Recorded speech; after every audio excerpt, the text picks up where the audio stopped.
June 14th, 1944. 16:23 hours. Normandy, France. The drainage ditch smelled of rot and cordite. Elias Thornton pressed his cheek against muddy earth, 24 years old and 7 hours into what would become the longest day of his life. Through his scope, he watched the German Panzer commander, just a boy, maybe 19, standing in the turret hatch, squinting against afternoon sun. 3 flashes of light appeared from different directions: left, center, right. The bewildering pattern made no tactical sense. The young officer stood taller, binoculars raised, trying to identify the source. His last mistake. Elias exhaled. The Springfield cracked. 800 yards away, the German commander jerked, then went still. 19 confirmed kills in a single day. 19 men who would never go home. All because of a tin cup filled with muddy water. But to understand how a Nebraska farm boy became der Lichtgeist, the light ghost, you have to go back, before the war. Before the killing. Back to where light meant dawn over wheat fields, not death across hedgerows. Before we continue, this story took 47 hours to research. Declassified documents from National Archives, museum verification at Aberdeen Proving Ground, battalion reports sealed for 34 years. If you value deep investigations into forgotten American innovations, ordinary people solving extraordinary problems, subscribe now. It tells YouTube to share this with more people who care about how determination changed history. Now, back to Elias Thornton and the childhood that made him different. Clinchco County, Nebraska, 1932. Population 462, most of them struggling. The Depression had crushed the heartland. Banks failed. Farms foreclosed. The Thornton family held on, barely. 3 sons, a wheat farm yielding less each year. And William Thornton, father, veteran of France, 1918, who'd learned hard lessons in trenches. Elias was 12 that summer, skinny, quiet, with eyes that missed nothing. One morning in late June, his father took him out before dawn. They walked through wheat stubble, silent except for boots on dry earth. William stopped at a field's edge, handed his son the .22 rifle. See that fence post? Bottle on top. Elias squinted, barely visible in pre-dawn grey. Lights coming from behind us. When sun breaks the horizon, that bottle's going to glow for about 30 seconds. That's your window. They waited. William wasn't teaching shooting. The boy already knew that. This was something deeper, something learned in French mud while other men died. War taught me this, Elias. Light is either your advantage or your enemy. Most men never learn to see the difference, but if you understand how it moves, you can use it. The sun touched the horizon. For exactly 32 seconds, the bottle blazed gold. Elias fired. The bottle exploded. His father nodded, said nothing. That lesson would save hundreds of lives 12 years later. But in 1932, it was just a boy learning to hunt so his family could eat. By 16, Elias had a reputation. Not for being the best shot, plenty of good shots in farm country, for shooting in conditions others considered impossible. Dawn, dusk, heavy fog. He studied how light behaved, how it reflected off water, scattered through fog, changed with sun angle.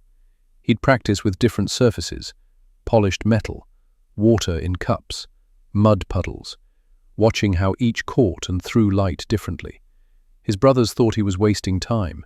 His father watched quietly and said nothing. The family ate based on what Elias brought home. In 4 years, aged 12 to 16, he fired 437 times, missed 11 shots. 97.5% success rate under field conditions. The mathematics of survival on the Nebraska plains. December 7th, 1941. Pearl Harbor. December 8th. Elias was the 3rd person in Clinchco County to enlist. 21 years old, hardware store clerk, dreaming of proposing to Clara Hartwell. The recruiting sergeant looked at his application. "Can you shoot, son?" "Well enough." Basic training at Fort Benning. Elias qualified expert first day. Got assigned to regular infantry. 28th Infantry Division. Nothing special about Private Elias Thornton, until England. Southampton, England, March 1943. During a field exercise, Lieutenant Marcus Brennan observed something unusual through binoculars. Thornton's squad advancing through dense woods. Most men bunched up, nervous in the shadows. Thornton was 30 yards ahead, moving slowly, positioned so limited sunlight came from behind him. Enemy soldiers in shadows would be looking into scattered light if they spotted him. He killed 4 before they knew he was there. After the exercise, Brennan pulled him aside. "Where'd you learn to use light like that?" "Nebraska, sir, hunting. Ever think about being a sniper?" 3 weeks later, Elias was in British-run sniper training. The course was brutal. 12 Americans, most were competitive shooters, target champions. They called Elias Prairie Ghost, condescending, a farm boy among sportsmen. The condescension didn't last. Sniper training went beyond marksmanship. Wind drift, bullet drop, ballistics, breathing control, patience. Elias excelled at patience. He'd spent hundreds of hours motionless in duck blinds, waiting for dawn, waiting for the shot. But where he truly stood out was understanding light. Instructors taught camouflage, shadows, standard doctrine. Elias went further.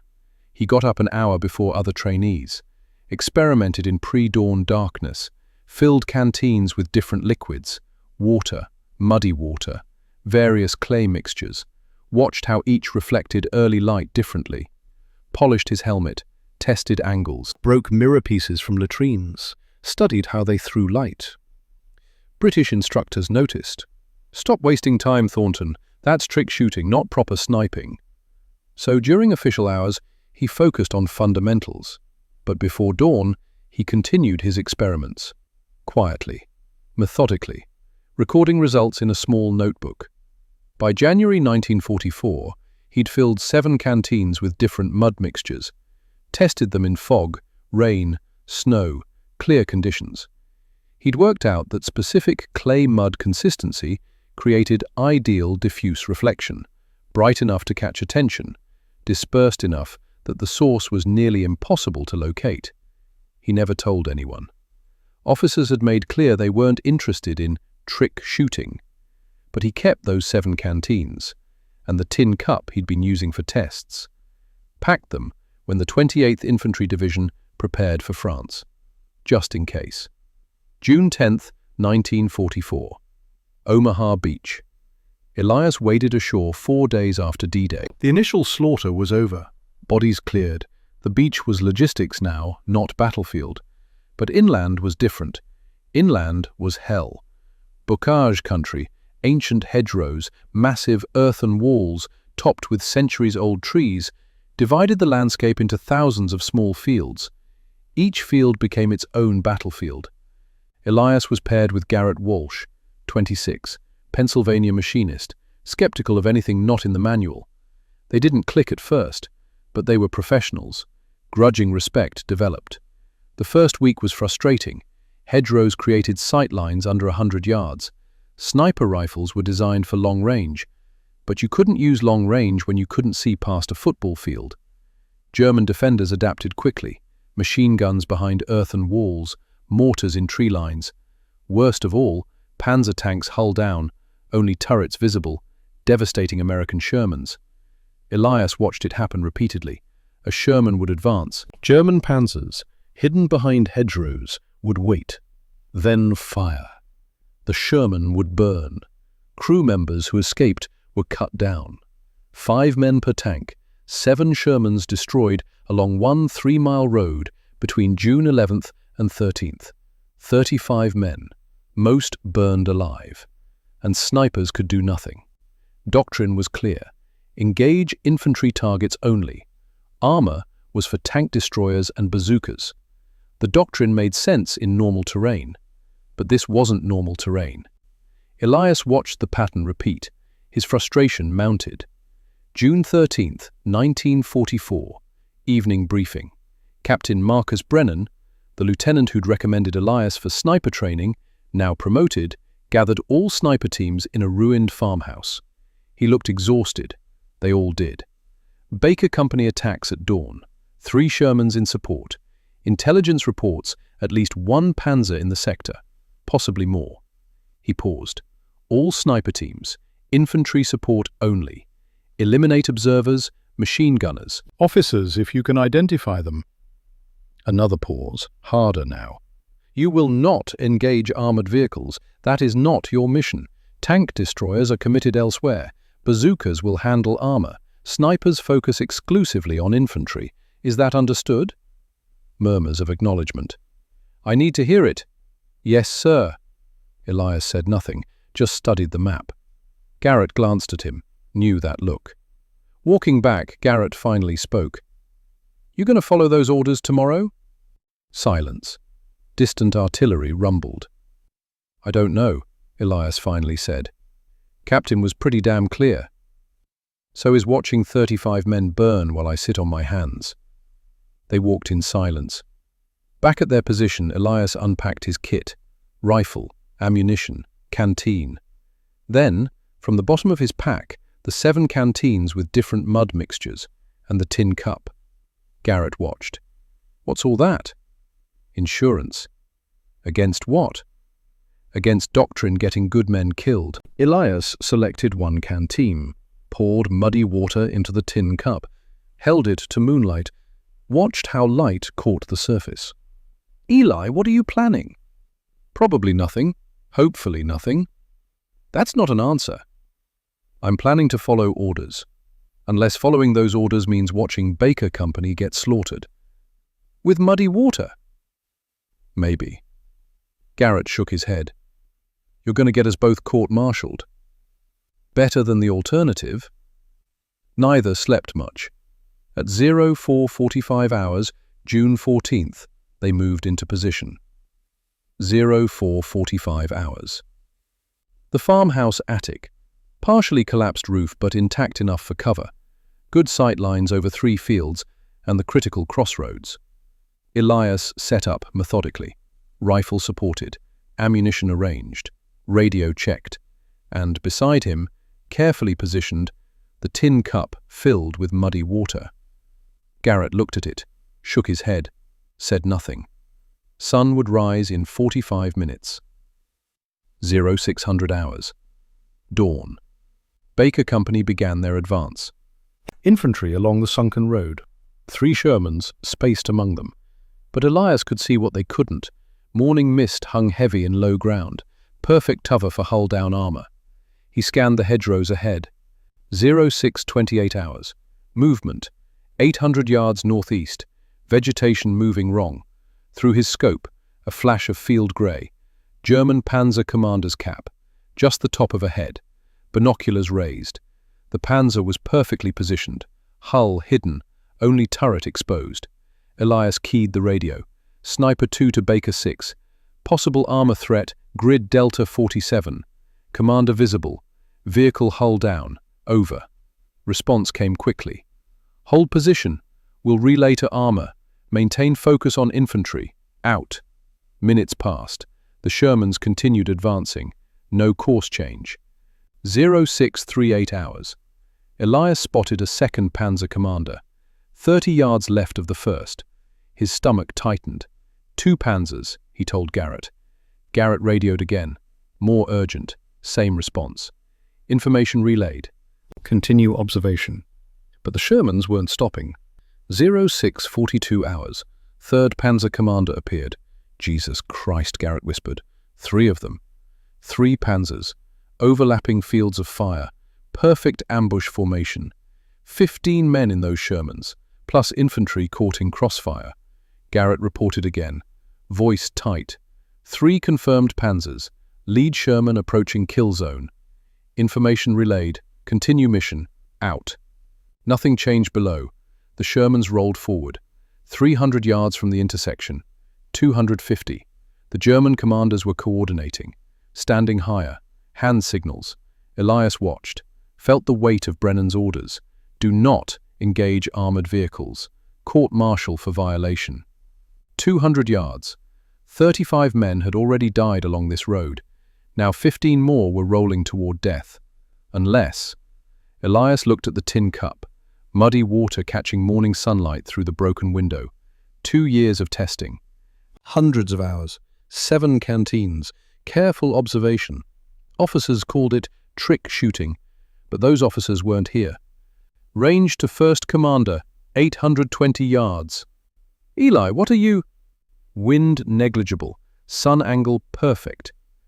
The orders were explicit. I know what the orders were. Elias positioned the cup carefully, angled it to catch morning sun. Through his scope, he kept the Panzer commander in view while adjusting the cup. The reflection caught, a flash of light, diffuse, scattered by mud particles, streaked across 800 yards. The German commander reacted, squinted, raised a hand to shade his eyes. He stood higher, upper torso exposed, trying to see where that light came from. Elias exhaled, the same way his father taught him 22 years ago. Crosshairs settled center mass. The Springfield was .30-06. At this range, 24 inches of drop. His finger tightened. In that instant, Elias Thornton crossed a line. He violated direct orders. He engaged armor when explicitly forbidden. He bet his career, possibly his freedom, on a technique developed in secret. A technique his instructors had dismissed. He bet everything on muddy water in a tin cup. And faith that his father had been right, that light could be advantage or enemy, and that understanding the difference could change everything. The Springfield cracked. The sound echoed across Norman countryside. Sharp, final, 820 yards away. The outcome hung suspended, between firing and impact, between orders followed and lives saved, between the soldier Elias had been trained to be and the warrior he was becoming. The bullet flew true, and history held its breath. 0652 hours. June 14th, 1944. The bullet took 3 seconds to travel 820 yards. Through the scope, Elias watched the German Panzer commander jerk, violent, sudden, then slump forward over the hatch rim, arms dangling. Target down. He worked the bolt, brass ejecting, fresh round chambering. Garrett grabbed the radio. Baker 6, Sniper 2, enemy armor confirmed Delta 47, commander neutralized, vehicle operational, 2 additional Panzers, same vicinity, recommend immediate evasive action. This time the response was immediate. Sniper 2, Baker 6, Roger. All units halt advance, taking evasive positions now. 800 yards away, the lead Sherman reversed into cover. Infantry scattered to defensive positions. They're stopping, Garrett said. Eli, you just violated. I know. Elias was already repositioning the tin cup, angling toward the 2nd Panzer commander, who stood trying to understand what happened to his neighbor. The weapon revealed. What Elias had just used was brutally simple. A tin cup filled with muddy water. The suspended mud particles created diffuse reflection. When angled to catch sunlight, it produced a flash, bright enough to be visible at extreme range, scattered enough that pinpointing the source was nearly impossible. German commanders, already looking into the sun, saw these flashes. Unexpected, confusing, human nature took over. They tried to identify the source, stood higher, exposed themselves. Cost, $0. Preparation time, 30 seconds. Effectiveness, in 9 hours, it would kill 19 men and change Normandy. 0658 hours. Shot 2. The 2nd commander turned toward the light flash, squinted, stood higher. The Springfield cracked. Sometimes you have to choose between following orders and doing what's right, Elias said quietly. 800 yards. 2nd German officer down. 0712 hours. Shot 3. 3rd Panzer commander emerged cautiously, 900 yards distant, trying to coordinate response after 2 neighboring tanks went silent. Elias adjusted for increased range. 28 inches of bullet drop now. Mud reflection. Flash of light. The German reacted, stood, down. 3 commanders, Elias said, working the bolt. They'll adapt quickly. 0734 hours. Shot 4. A 4th Panzer maneuvered through narrow gaps. Commander necessarily exposed, directing his driver, moving erratically, wrong angle for reflection. This would be pure marksmanship. 750 yards, moving target. Elias tracked the rhythm, predictable pattern to the movements. There. The Springfield spoke. The German clutched his chest, pitched backward. The radio crackled. Different voice, higher authority. Sniper 2, this is Baker 6 actual.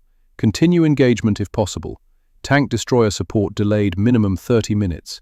You are saving lives. Repeat. Continue engagement. How copy? Elias and Garrett looked at each other. Baker 6 actual. Major Hendricks, battalion commander. Twist number 2. Implied permission. Solid copy, Baker 6 actual, Garrett replied. Continuing engagement. What had begun as battlefield initiative was now sanctioned innovation.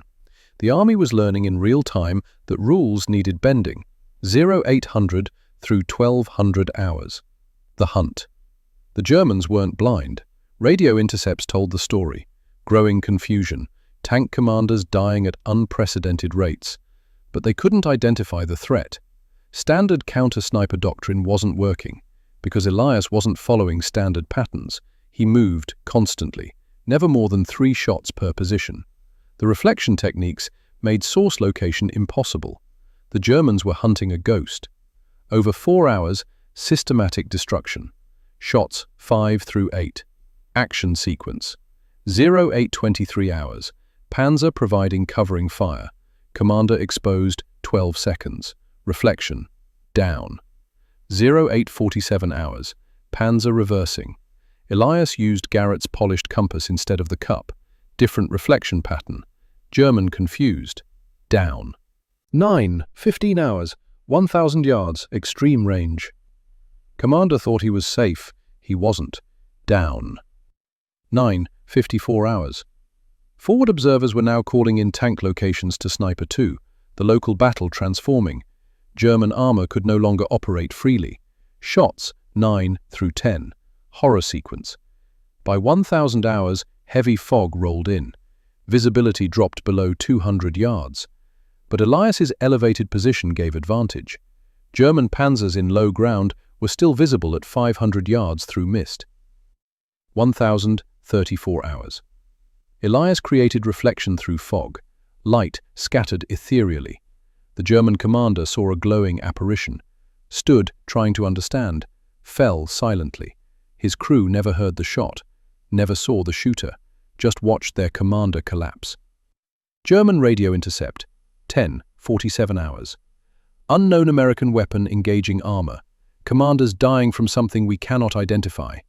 We see light flashes, then death. Morale deteriorating. Request air reconnaissance. We cannot fight what we cannot see. Obergefreiter Klaus Steiner wrote in his diary, 14 Juni. They have weapon using light. Our commanders dying one after another. Men calling it der Lichtgeist, the light ghost. Some think it's new American secret weapon. I think it's worse. A sniper who hunts us like animals. Klaus Steiner was 23. He'd be killed by artillery 3 days later. Never knowing he'd been right. Never knowing the weapon was muddy water in a cup. Twist number 3. German misinterpretation. Captured radio 1100 hours.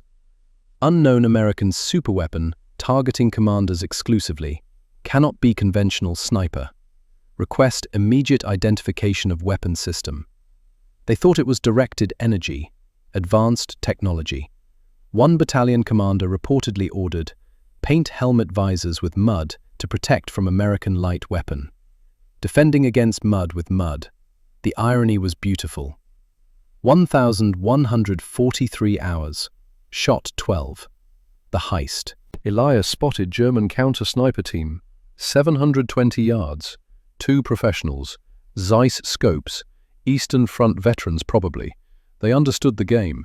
He watched 45 minutes, learning their pattern. Every 12 minutes they rotated positions. Textbook tactics. When the spotter scanned away, Elias fired. The shooter dropped. Zeiss scope shattered. The spotter began low crawling. Fast. Professional. Not fast enough. 15 seconds later, Elias fired again. German counter-sniper team eliminated.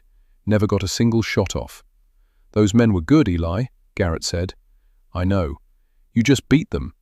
Elias said nothing, just chambered another round. 12 down. 1,300 hours. Under fire. German artillery found the farmhouse. Systematic shelling of structures that could house snipers. Shells impacted. The building shook. Part of the roof collapsed. Time to move! They made it out 30 seconds before a direct hit obliterated the attic. Southeast corner of Orchard, Elias said, running through hedgerow gaps. Good angle on eastern approaches. Third position that day, barely past noon, Orchard position, 1330 through 1600 hours, shots 13 through 16. From the Orchard, different perspective, new German positions visible. Shot 13, 1402 hours, Panzer withdrawing, commander coordinating multiple vehicles. Elias used tin cup from one angle, mirror shard from another. 2 simultaneous flashes. German couldn't process both. Down. Shot 14, 1438 hours. Narrow gap maneuver. Commander had no choice but exposure. Clean shooting. Down. But the Germans were adapting. Surviving commanders more cautious now. Shorter exposures. Unpredictable timing. Shot 15 took 23 minutes of waiting. Commander exposed himself 5 seconds. 1 chance. Down. Shot 16. 97 minutes of watching. Commander finally stood to stretch. Thought he was hidden by hedgerow. Was, from ground level. Not from Elias's tree position. 680 yards. Partial profile. Small window. Down. Garrett stared. That shot was impossible. Apparently not. Statistical perspective. Average World War II sniper. 0.3 kills per day over entire service. Elias Thornton on June 14th. 18.8 kills per day. Not twice as good. Not 5 times. 62 times better than average. Michael Jordan was approximately 5 times better than the average NBA player. Elias was 62 times better with a weapon improvised from garbage. The Germans would claim they faced advanced American technology. They couldn't accept the truth, defeated by mud and sunlight. Twist number 4. Cascade effect. By afternoon, German panzers operated fully buttoned up. Hatches closed. Severely limited visibility. American bazooka teams exploited this. 6 additional panzers destroyed that afternoon. Kills impossible if tanks operated normally. Elias's innovation created force multiplication. Every commander killed forced every other tank to operate suboptimally, creating opportunities for conventional weapons. 1 sniper impacting an entire sector's armored operations. 1600 through 1730 hours. Breaking point. Shots. 17, 18, 19. The tragedy. 7 hours of precision shooting. Physical toll mounting. Shoulder 1 massive bruise. Hands trembling from cold and sustained tension. Vision blurring at edges. At 16-12 hours, Elias aimed at a German soldier. As trigger squeezed, younger soldier, 18, maybe 19, walked into the path. The bullet struck the boy. Left shoulder. Terrible wound. Not immediately fatal. He fell screaming, calling for help in German. Through the scope, Elias watched. The original target ran to the wounded boy, exposed himself completely, cradling the younger man, screaming for medics. Clean shot, perfect target. Elias didn't fire, watched them carry the wounded boy away. Not like that, Elias whispered, hands shaking badly now. Not like that, Garrett nodded. There's rules even in this. Necessary didn't mean easy. Shot 18. 1,647 hours. German panzer attempting withdrawal. Commander directing complex maneuver. Had to expose himself. Elias's reflection from new position. Different angle than Germans expected. 680 yards. Down. 18 confirmed kills. 1 to go. Shot 19. 16-23 hours. 9 hours 31 minutes of fighting. 1 more panzer remained. 1 commander trying to coordinate German withdrawal. Trying to locate the American light weapon. Elias made final decision. All 3 reflective surfaces simultaneously. Tin cup left, compass center, glass shard right.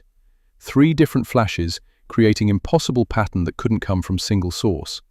The Germans saw them all, stood fully upright, turning, trying to understand. 5 seconds of complete exposure. 400 yards, stationary target, no wind. The Springfield cracked for the last time that afternoon. 16:25 hours. Aftermath. Remaining German armor withdrew. Radio traffic exploded. American units advancing. Objectives secured. Crossroads taken. Minor advance became significant breakthrough. Garrett reported to battalion. 19 confirmed. Sector secure. Elias sat against a tree, finally stopping. The tin cup beside him. Dried mud. Looked like trash. It had killed 19 men. Garrett brought K-rations and coffee. They'll want you teaching this to every sniper in the ETO. Elias stared at the cup. Just farm tricks. Farm tricks that saved 300 American lives today. 19 men are dead, Garrett. 19 enemy soldiers who would have killed hundreds of ours. They were following orders, same as us. That's what makes you different, Eli. You actually give a damn, even about the enemy. Footsteps approached through twilight. Captain Brennan. Long silence. Thornton. Pause. I don't know whether to court-martial you or recommend you for a Silver Star. Just doing what needed doing, sir. Brennan picked up the tin cup. This stopped German armor? Diffuse reflection, sir. Drew their attention. They exposed themselves. Brennan studied it. Finally stood. Full report by tomorrow morning. Every detail. This could change how we fight. He turned to leave. Stopped. For the record, those orders about not engaging armor, consider them revised. Effective 06:52 hours today. Retroactive authorization. You're not getting court-martialed. You're getting that Silver Star. He walked away. Garrett and Elias sat as night fell over Normandy. Artillery rumbled, distant. The war continuing. But today, one man had changed everything. 19 shots, 19 kills, hundreds saved, because he'd trusted his judgment when doctrine failed. Because he understood the simplest solutions were often most effective. Because a Nebraska farm boy learned that light could be advantage or enemy, and knowing the difference could change the world. Part 3. The Weight of Light. June 15th, 1944, 0800 hours. Division Headquarters.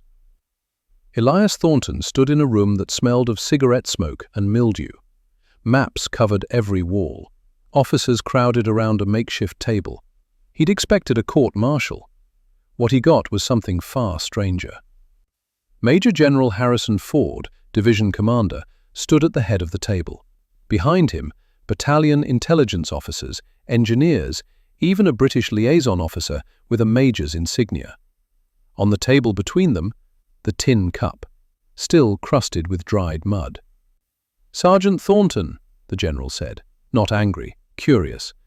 "You're not in trouble, you understand that." "Sir, I violated direct orders from Captain Brennan." "Captain Brennan's orders have been superseded, by me, retroactively." The general picked up the cup. Explain to me how this stopped 3 Panzer companies. So Elias explained. For 3 hours. He demonstrated the reflection technique using morning sunlight, showed how different mud consistencies created different reflection patterns, explained the physics, at least as much as a farm boy from Nebraska understood physics. Clay-heavy mud, brighter reflection, good for longer distances. Silty mud, softer glow, better for fog conditions. The angle of the sun, the position of the target, the way German commanders, already squinting into sunlight, couldn't resist investigating an unexpected light source. Human nature weaponized. The intelligence officers took notes, asked question after question. The British liaison, Major Charles Winterbourne, was particularly fascinated. "Remarkable elegance," he said in that clipped accent. "Reminds me of desert campaigns, Montgomery's deception operations, using the enemy's expectations against them. But this is simpler, more immediate. Works at the individual soldier level. Brilliant, really." Elias felt uncomfortable with the praise. "Sir, it's just..." "Just what, Sergeant?" "Farm tricks, using what's available." Winterbourne smiled. "The best innovations usually are. Simple enough that anyone can use them, effective enough that everyone should. By 1100 hours, the meeting concluded. The general stood, extended his hand. "Sergeant Thornton, you've done something significant, more than you probably realize. Get some rest. We'll talk more soon." As Elias left, he heard the general speaking to his staff. "I want this documented, detailed technical bulletin, distributed to every sniper unit in the theater, immediately." June 17th, 1944, 72 hours after the engagement. The bulletin went out. Official title: Reflection Techniques for Anti-Armor Sniping Operations. Classified: Restricted. Distribution: all Allied sniper units, Normandy sector.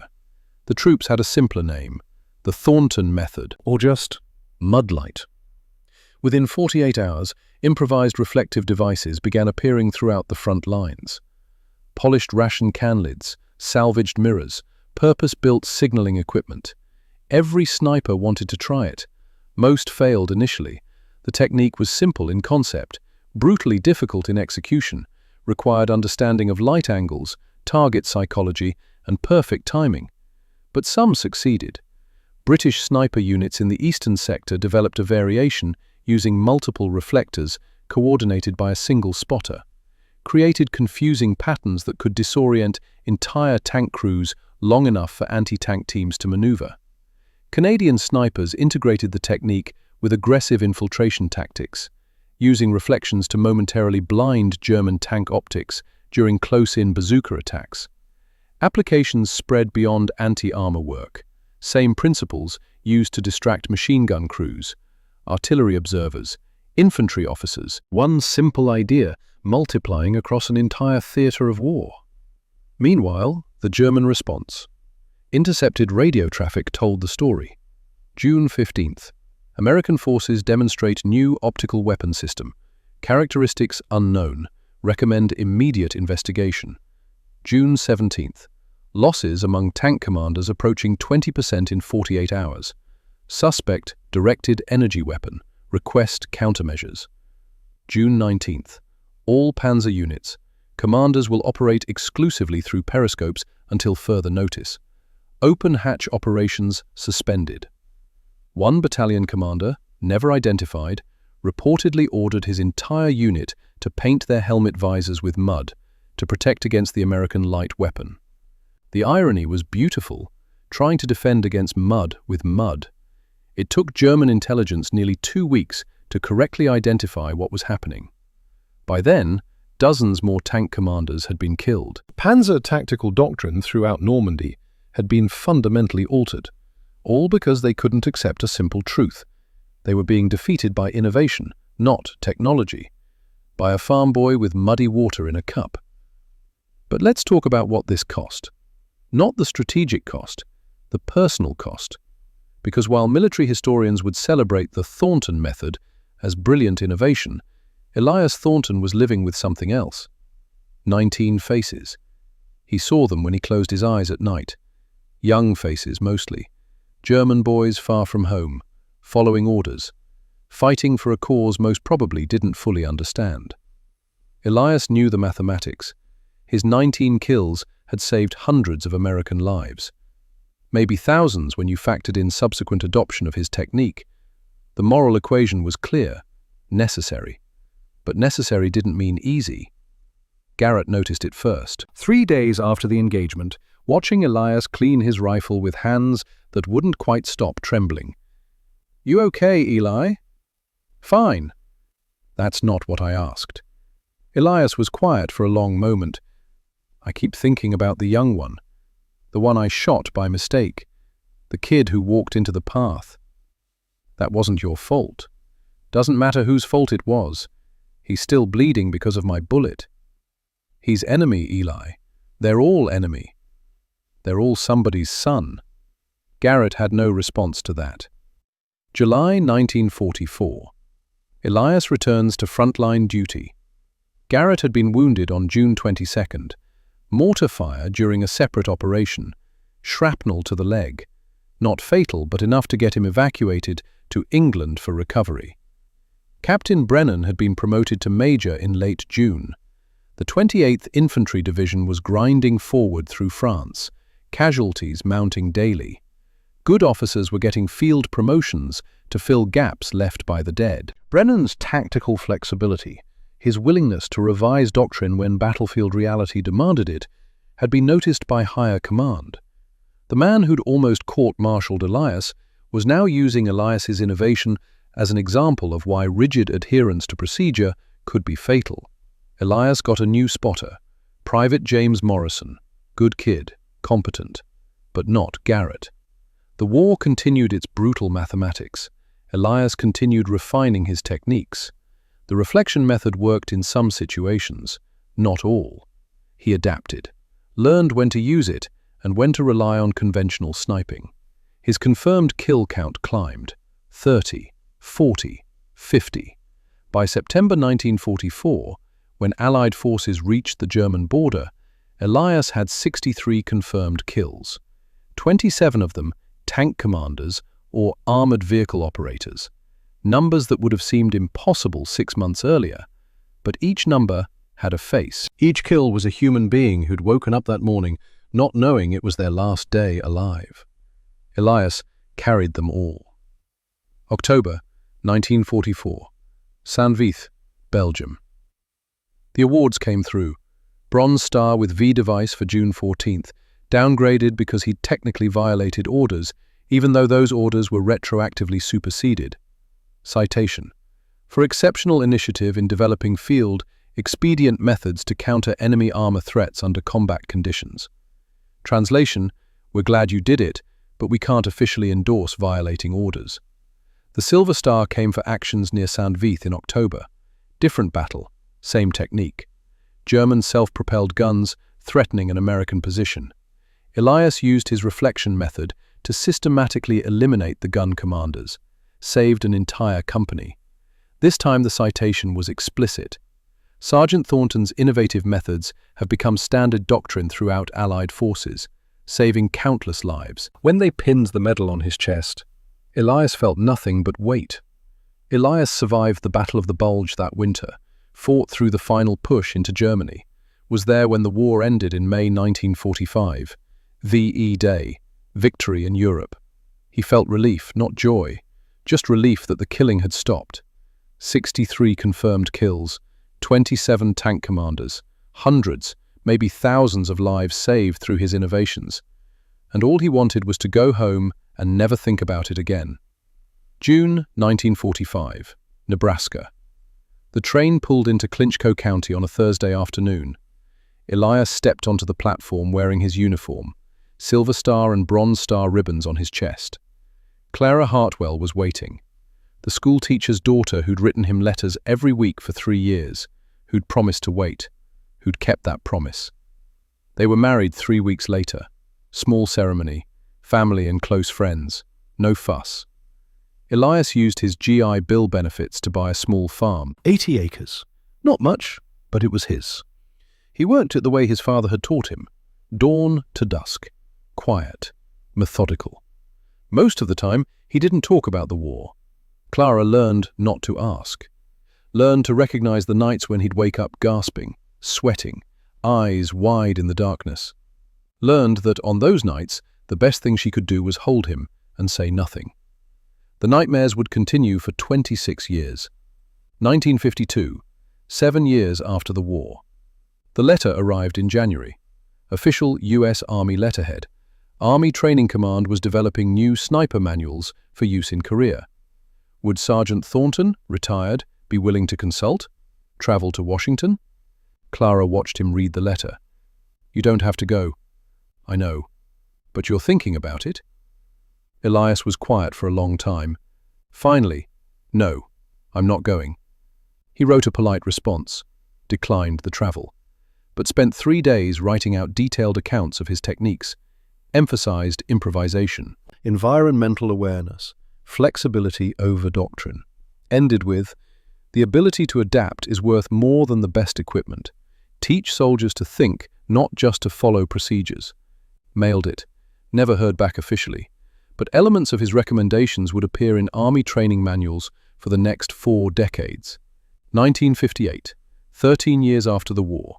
The letter that arrived in March was different, handwritten, from Ohio, return address, Robert Davis, Cleveland. Elias almost didn't open it, figured it was a veteran looking for war stories. He didn't share war stories, but Clara encouraged him. What harm could it do? He opened it. Dear Mr. Thornton, you don't know me, but I commanded a Sherman tank in Baker Company, 28th Infantry Division, on June 14, 1944. I was told years later, at a reunion, that it was your shooting that prevented my tank from driving into a Panzer ambush that morning, that you violated orders to engage enemy armor, that you killed 3 Panzer commanders before they could kill us. My crew was 5 men, including me: Corporal Davis, Private Henderson, Private Martinez, Sergeant Collins, Private First Class O'Brien. All 5 of us came home. All 5 of us have lived good lives these past 14 years. Henderson runs a hardware store in Michigan, has 3 kids. Martinez teaches high school in Texas, coaches baseball. Collins owns a garage in Pennsylvania, just became a grandfather. O'Brien is a police officer in New York, married with 2 daughters. I manage a factory in Cleveland. My wife and I have 4 children. That's 84 years of living, Mr. Thornton. 84 years we wouldn't have had if you hadn't done what you did. Children who wouldn't exist, grandchildren who wouldn't be born, lives that wouldn't be lived. There's no medal that covers that kind of gift. I don't know if you think about June 14th, 1944. I don't know if you remember the men you saved, but I wanted you to know that we remember you. Thank you doesn't seem like enough, but it's all I have. Thank you for our lives. Respectfully, Robert Davis. Elias read the letter 3 times, then carefully folded it and placed it in a small wooden box he kept on his bedside table. Over the years, more letters would join it, dozens of them, from men who'd been in Baker Company, from men who'd learned the Thornton method and used it to survive other battles, from widows who wrote, "My husband came home because of you," from children who wrote, "I exist because of what you did." The box filled slowly. Elias never responded to the letters, didn't know what to say, but he kept every one, read them sometimes late at night when the nightmares came. They helped, a little. 1970s. The nightmares finally begin to fade, not disappear, never disappear completely, but fade. Clara later said it was like watching ice melt, gradual, almost imperceptible day to day. But over months and years, something changed. Elias started talking more, not about the killing, never about that, but about the men he'd served with. Garrett Walsh, who'd survived his wounds and become an engineer in Pennsylvania. Major Brennan, who'd made colonel by war's end. About the landscape of Normandy, the hedgerows, the way light looked different in France than in Nebraska. Small things, peripheral details, but talking nonetheless. In 1974, local schoolchildren asked him to speak for Veterans Day. He almost refused, but Clara encouraged him. Just tell them about the problem-solving, not the killing. So he did. Showed them a tin cup, explained how light reflection worked, how mud created diffusion, how understanding your environment could solve problems that seemed impossible. Never mentioned the 19 German soldiers, just talked about innovation, about using what you have, about thinking differently. The kids loved it. He started doing it annually. Small talks, always emphasizing the problem-solving, the creativity, the lesson that simple solutions often worked better than complex ones. Never the killing, always the thinking. March 15, 1989. Elias Thornton dies peacefully in his sleep. He was 69 years old, had lived 44 years after the war. Good years mostly, raised by Clara, served on the school board for 2 decades, built a life. The local Nebraska newspaper ran his obituary, 200 words, mentioned his military service, Bronze Star, Silver Star, brief description, served with distinction in World War II. More space devoted to his civilian life, his contributions to local farming community, his work with schools, the respect his neighbors had for him. The obituary described him as a man who could solve just about any problem with whatever he had at hand. True enough. What the obituary couldn't mention because it was still relatively unknown, was the true extent of his military contribution. The way his innovation had changed tactical doctrine, the hundreds of lives saved, the legacy that continued long after he put down the rifle. That story wouldn't become public knowledge for another 4 years. 1993. Dr. Samuel Moyer publishes Innovative Infantry Tactics of World War II. Chapter 7 was devoted entirely to Elias Thornton. Moyer had spent 6 years researching declassified documents, interviews with surviving veterans, technical analysis, statistical modeling. His conclusions were startling. The Thornton method, in its various forms, had contributed to the neutralization of over 300 German armored vehicles throughout the European theater. Variations had been incorporated into special operations training for multiple NATO countries during the Cold War. The fundamental principle, using simple environmental elements to create tactical advantage, had influenced military thinking far beyond the specific anti-armor application. One farm boy from Nebraska had changed how modern militaries thought about innovation and improvisation. But more importantly, Moyer documented the personal cost. Through interviews with Clara Thornton and others, he revealed what Elias had never spoken about publicly: the nightmares that lasted until the 1970s. The burden of 19 faces, the way he'd carried those German soldiers, somebody's sons, he'd called them, for the rest of his life. The book portrayed Elias not as a triumphant hero, but as something more complex, more human, a man who'd done what was necessary, who'd saved hundreds of lives, and who'd paid a psychological price that lasted decades. That complexity resonated. The book became required reading at several military academies. 1997, 28th Infantry Division Veterans Reunion. Garrett Walsh, now 79 years old, attended. Hadn't seen most of these men in 50 years. During the banquet, someone mentioned Elias Thornton, the Mud Cup sniper, the Bocage miracle, the stories that had grown over the decades, some accurate, some embellished. Garrett listened quietly through dinner, then asked to speak. What he said would fundamentally change how people understood that day in June 1944. The revelation. Garrett stood at the podium, hands shaking slightly, not from age, from the weight of what he was about to reveal. "I need to tell you something about Elias Thornton," he began. "Something I never told anyone while he was alive, because he asked me not to."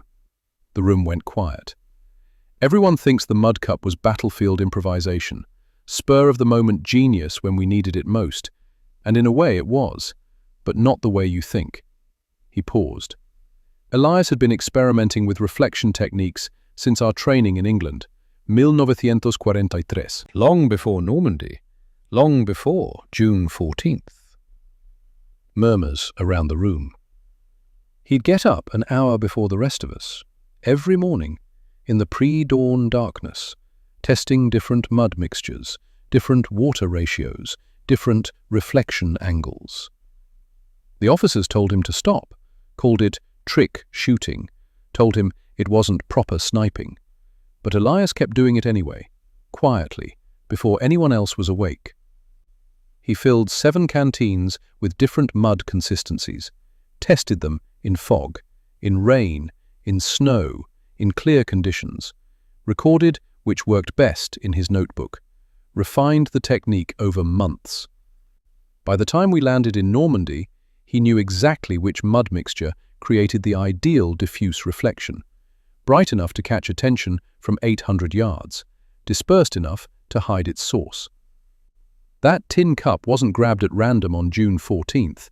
He'd been carrying it since England, specifically for this purpose. Garrett's voice grew stronger. What Elias did that day wasn't improvisation. It was the application of months of systematic experimentation, scientific method, hypothesis, testing, refinement. While officers slept, Elias was conducting optical experiments in frozen foxholes, like a scientist in a laboratory, except his laboratory was a war zone, and his experiments would save hundreds of lives. That's not luck, that's not natural talent, that's dedication, determination, the refusal to accept that inadequate equipment meant defeat. The room was absolutely silent now. Elias never wanted credit for the preparation. He'd say it was just farm tricks. But I was there. I watched him, night after night, testing, refining, preparing.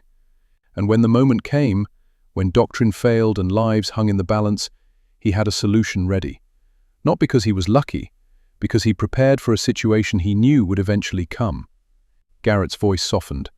That's who Elias Thornton really was. A man who saw problems coming and prepared solutions nobody asked for. Who worked when others slept. Who kept going when told to stop. And who never, ever took credit for how hard he'd worked. He sat down to complete silence. Then, slowly, applause began. Building, growing, until the entire room was standing. Not applauding the kills, not celebrating the war, applauding the man who'd cared enough to prepare, who'd worked hard enough to be ready, who'd been humble enough to never brag about it. 2004, Fort Benning, Georgia. The United States Army Sniper School dedicated a new training facility. Official name, the Elias Thornton Advanced Techniques Range. The facility included stations for teaching modern adaptations of his reflection methods. Using sophisticated materials now, laser pointers, electronic strobes, purpose-built optical equipment. But the fundamental principles remained the same. Use environment, manipulate light, control what enemy sees. The plaque at the facility entrance read, "Private First Class Elias Thornton reminds us that innovation often comes not from complex technology or elaborate systems, but from the creative application of simple elements available to any soldier with the vision to see beyond established doctrine." His legacy is not merely a technique, but an ethos of adaptability that remains vital to modern warfare. In a display case beside the plaque, an original tin cup, on loan from the U.S. Army Ordnance Museum, still crusted with dried mud from June 1944. Thousands of soldiers train on the Thornton Range every year.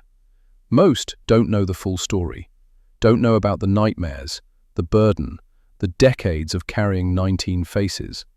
They know the innovation, the technique, the tactical brilliance. That's enough. Because Elias Thornton's legacy isn't about the killing, it's about the thinking. Let me tell you what this story really means. 19 Panzer commanders killed in a single day. Unprecedented, statistically impossible, and yet it happened. Hundreds of American lives saved, thousands when you account for subsequent applications.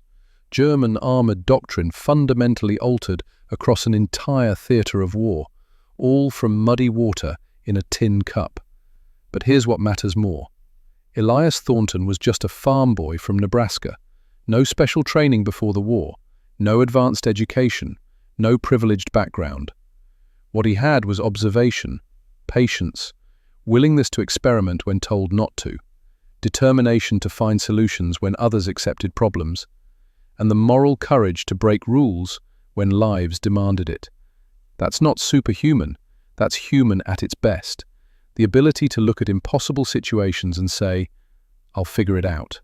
That's what won World War II. Not just industrial capacity, not just numerical superiority. American soldiers at every level who refused to accept that inadequate equipment meant defeat, who improvised, who adapted, who overcame. Elias Thornton with his mud cup, thousands of others with their own innovations, small solutions to immediate problems, multiplied across millions of men, creating unstoppable momentum. But, and this is crucial, Elias never forgot the cost. 19 German soldiers, somebody's sons, following orders. He killed them because it was necessary. He carried them because he was human. That's what separates warriors from killers. Warriors understand both the necessity and the cost. They do what must be done, and they live with what they've done.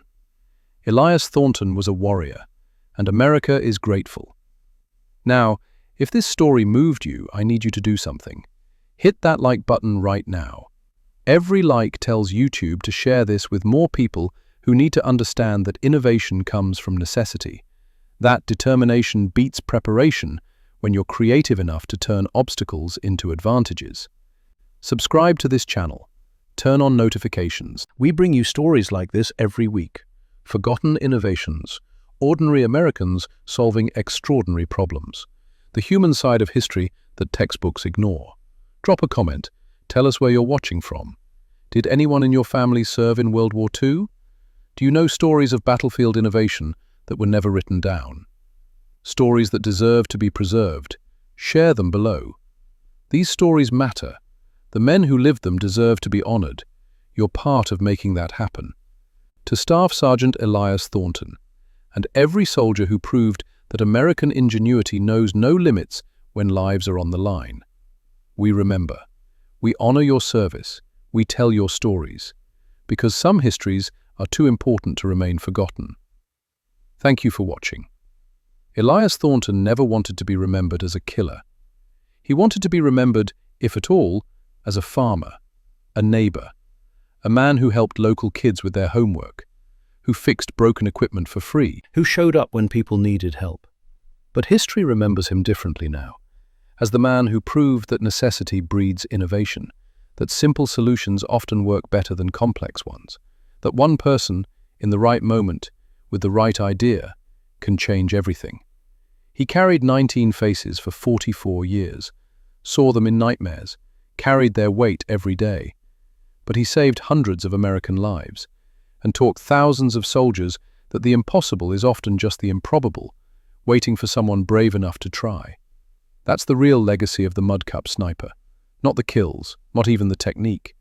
The man who wielded it, the warrior who never stopped being human, the soldier who understood that necessary doesn't mean easy, and that doing what's right sometimes means breaking what's written. Elias Thornton, Nebraska farm boy, American warrior, forever remembered.